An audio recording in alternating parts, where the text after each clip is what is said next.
Thank you, Mr. Speaker. I, contradistinction to what some have said, I can't say that I've been engaged in some great struggle, conscience over this bill. These matters come up.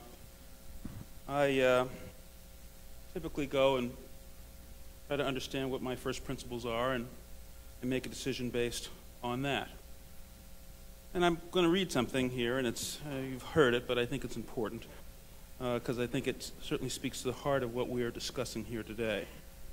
No state shall make or enforce any law which shall abridge the privileges or immunities of citizens of the United States, nor shall any state deprive any person of life, liberty, or property without due process of law, nor deny any person within its jurisdiction the equal protection of the laws.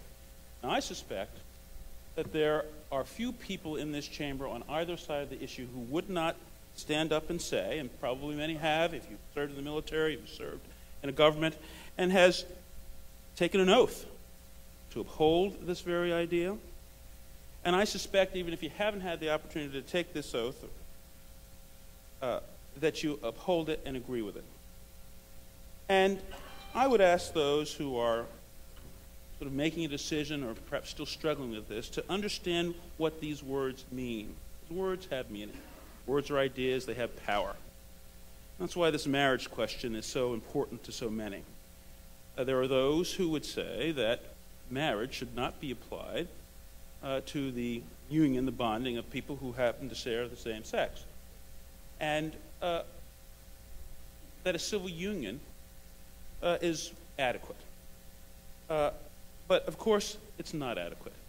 As they said in California, the judges there, in rejecting an appeal or supporting Proposition 8, that such a law which would ban these unions serve no purpose, have no effect other than to lessen the status and dignity of gays and lesbians in California, in this case, and to officially reclassify their relationships and their families as inferior to those of opposite-sex couples. Now, we've seen this throughout our history, haven't we? Brown versus Board of Education, and rejecting Plessy versus Ferguson, where it said that separate but equal is just fine. What we understood, thank goodness, for so many children and our country, I'm going to get to some comments I've heard today, is that such an arrangement is inherently unequal, and that our citizens who are born with the inherent rights that we all share should not be treated differently than the person who stands next to us, simply because they happen to share a different sexual orientation. That's the question. Shall we treat people differently based on who they choose to love? And whether our Constitution and our first principles would allow us to take decisions and actions which would perpetuate that very wrong. That's what we're talking about here today. Now, I surprised to hear that from Assemblyman and Coes, who I appreciate and like, to say that this debate we're having today is about a small segment of our society, that it doesn't affect other people. Well, I have to say that she's mistaken on that. And I think someone else alluded to it. When there is injustice among us, that is not isolated to the people who are impacted by that.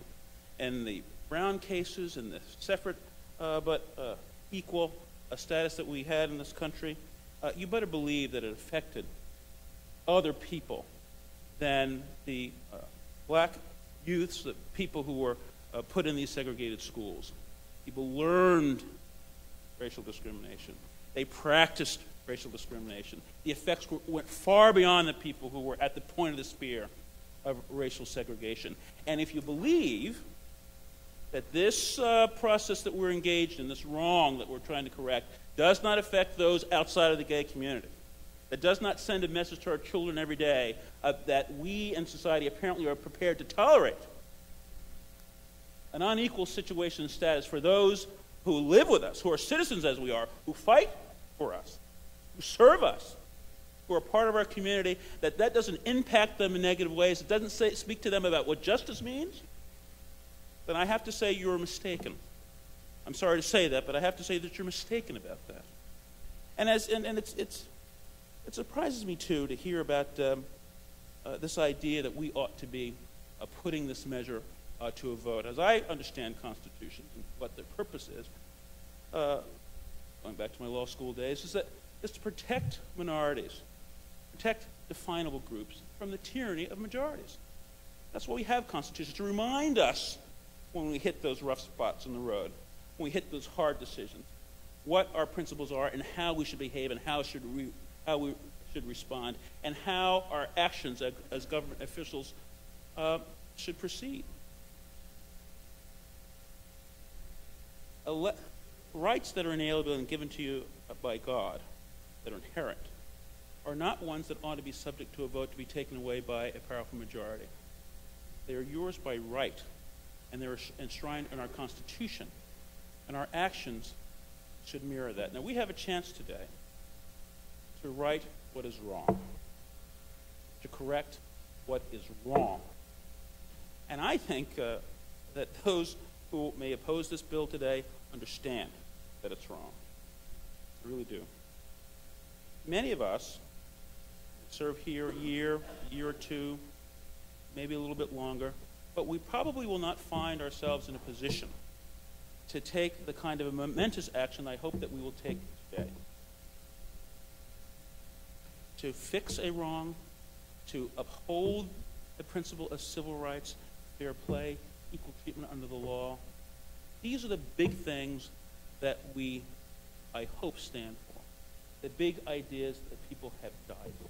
The big ideas that should be part of our struggle even today, and are today. So I urge you, to let's fix and make right what is wrong.